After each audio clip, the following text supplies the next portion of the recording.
saya Glenn Felix Aloysius Manik. Saya di sini sebagai pendamping. Saya Muhammad Mawar Al-Hashimi. Saya Melin. Kami dari SMK Negeri 6 Balikpapan, Provinsi Kalimantan Timur. Di video ini, kami akan membuat bioetanol dari pemanfaatan limbah buah-buahan yang berasal dari Pasar Butun, Kota Balikpapan. Pasar Butun Balikpapan merupakan salah satu pasar tradisional yang terdekat dari SMK Negeri 6 Balikpapan. Hanya berjarak 4 km dan menempuh waktu sekitar 8 menit untuk sampai ke tempat tersebut. Halo guys. Berkali ini Bentar deh. Kemarin aku Pasar Butun, banyak banget yang buah-buahan. Tapi ada solusi nggak mungkin. Kan saya tetap ngelakuin foto bang. Aku baru cari sampah begitu bisa dibikin bioetanol. Bioetanol. Apa itu bioetanol? Bioetanol itu alkohol fermentasi dari biomasa. Biomasa itu apa? Itu langsung penting kan? Kita sudah masuk nih ke tahap prafermentasi dan fermentasi.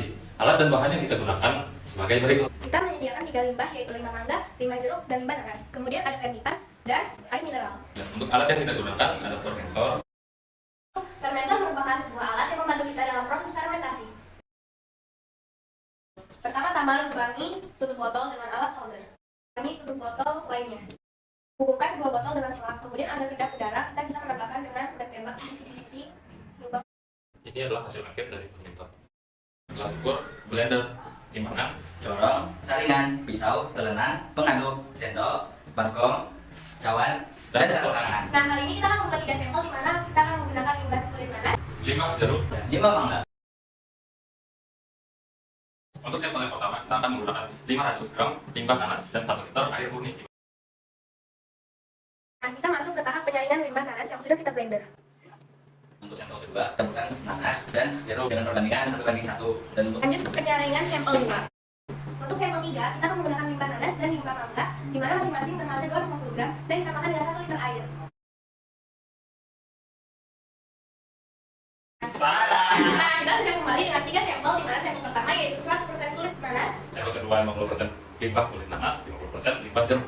nah, sampel yang ketiga adalah kulit nanas dan mangga dengan persentase masing-masing 50%. Nah, teman-teman, kita sudah masuk nih ke dalam tahap fermentasi. Kita akan menggunakan fermentor sebagai media fermentasinya.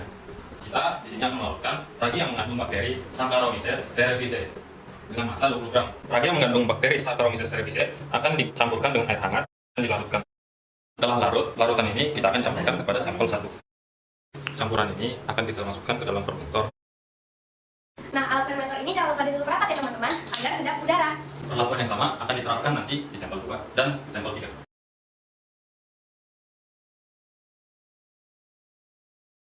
Nah, sekarang setiap sampel sudah kami masukkan ke dalam fermentor dan akan memasuki tahap fermentasi dalam waktu 5 hari. Gelembung pada fermentasi semakin hari akan berkurang. Nah, kita masuk ke proses penyaringan hasil fermentasi 5 hari yang lalu. Alat yang diperlukan adalah botol kosong untuk menampung hasil fermentasi, sarung tangan, corong, dan saringan. Untuk cara penyaringannya sebagai berikut. Ini adalah proses penyaringan untuk sampel yang pertama. Proses yang sama akan dilakukan pada sampel kedua dan sampel ketiga.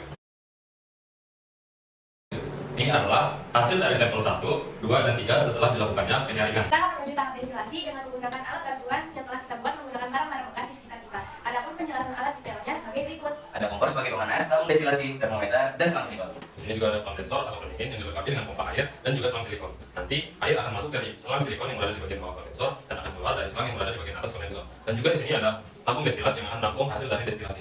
Selanjutnya kita akan memulai proses destilasi. Kita pastikan tidak ada kebocoran di bagian kondensor atau pendingin. Kita juga memastikan air mengalir lancar di bagian input dan output. Yang pertama kita akan melakukan proses destilasi pada sampel 1.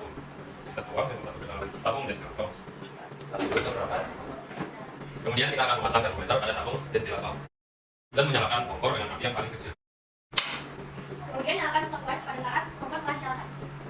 Pada menit ke-24, suhu mulai stabil di angka 89. Selanjutnya kami akan mendestilasi sampel kedua. Kemudian kita masuk ke tahap destilasi sampel ketiga. Kita masuk ke tahap pengecekan kadar alkohol menggunakan alat bernama refractometer alkohol guna meneteskan sampel 1 ke alatnya. Ini adalah pengukuran kadar alkohol untuk sampel kedua. Dan yang terakhir adalah melakukan tes dan mengecek kadar alkohol pada sampel yang ketiga. Inilah hasil pengecekan kadar alkohol dari ketiga sampel bioetanol yang telah kita hasilkan dan lama waktu destilasi yang dibutuhkan. Lama waktu destilasi yang dilakukan pada ketiga sampel berbeda, dikarenakan adanya kenaikan suhu yang menandakan kadar alkohol sudah habis. Agar air tidak tercampur dengan alkohol, maka proses pemanasan harus segera dihentikan. Nah, cukup sekian video dari kami. Terima kasih sudah mengikuti dari awal sampai akhir. Assalamualaikum warahmatullahi wabarakatuh.